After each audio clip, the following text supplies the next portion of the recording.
Hello भाऊ काय म्हणते बघा सुरेश भाऊ. हॅलो.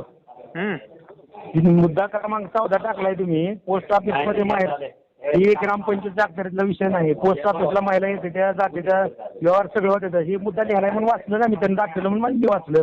बरं वाचू दे, काय अडचण नाही. हा बोला की. हा पण मला काय म्हणायचं आहे, मला जी जागा दिली ती रितसर दिली बरं का.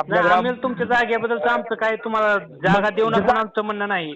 नाही नाही, मला जी दिलाय काय ना ती रितसर दिलेलं आहे बरं का. भाऊ मी काय तुमच्या लक्षात आलं का, ग्रामपंचायतनं ठराव मध्ये काय दिलंय किंवा एक गाळा राखीव दिलाय, बरोबर आहे का.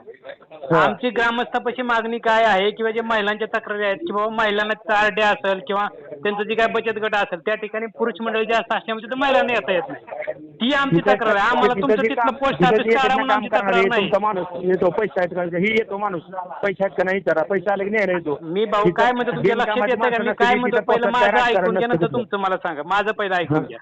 माझ्याकडे जी महिलांची तक्रार आहे त्या महिलांचं म्हणणं काय आहे किंवा तिथं काय जे बचत गट असेल आरडी असेल हे भरायला जायचं मग तिथं पुरुष मंडळी असतात त्यामुळे तिथं जाता येत नाही. आमचं म्हणणं तुम्हाला देऊ नका म्हणून म्हणणं नाही. आमचं म्हणणं असं आहे की पोस्ट ऑफिस कोणाला येत आलं ना असं नाही. उलट कोण असलं तरी त्यांचं काम आहे ते उठून जावं म्हणल्यावर महिला आतमध्ये येतात सगळे. अशा आले तक्रार म्हणून आम्ही तो मुद्दा दिलाय. बसून पुन्हा इकडे घेतलं जाते काम. नाही ऐका की तो मुद्दा माझ्याकडे आला म्हणून तो मुद्दा घेतला. कोण महिलाला यायला येत नाही असा विषय नाही तिथं.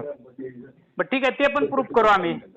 बरं सांगा की कोणती महिला मूल्य मी प्रूफच करतो डायरेक्ट म्हणलं की साहेब तुम्हाला मी काय म्हणतो की ते महिलांचं जे आहे ना ते तुम्हाला प्रूफ सगळं देतो की अशा महिलांच्या तक्रार आहेत. तक्रार करायला आणि आमची बी केली तर काय फरक पडत नाही. मला टीपीओ मला तुला समजावून सांग म्हणत होते मी सांगायचा प्रयत्न केला ते ऐकत नाही. तुमचं तुम्ही बघा म्हणून सांगितलं.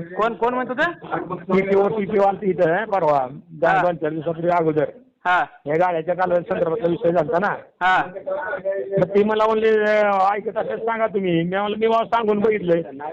तक्रार करू नका असं माझा विषय नसतोय. आम्ही काय तक्रार कोणाच्या वैयक्तिक नावाने दिलेलं नाही. आम्हाला सांगायला कोणी आम्ही काय वैयक्तिक कोणा नाव टाकून तक्रार दिली काय नाही. त्याचा विषय नाही. पण मी काय सांगितलं की तो मला म्हणते तुमचं ऐकत असलं समजावून सांगा.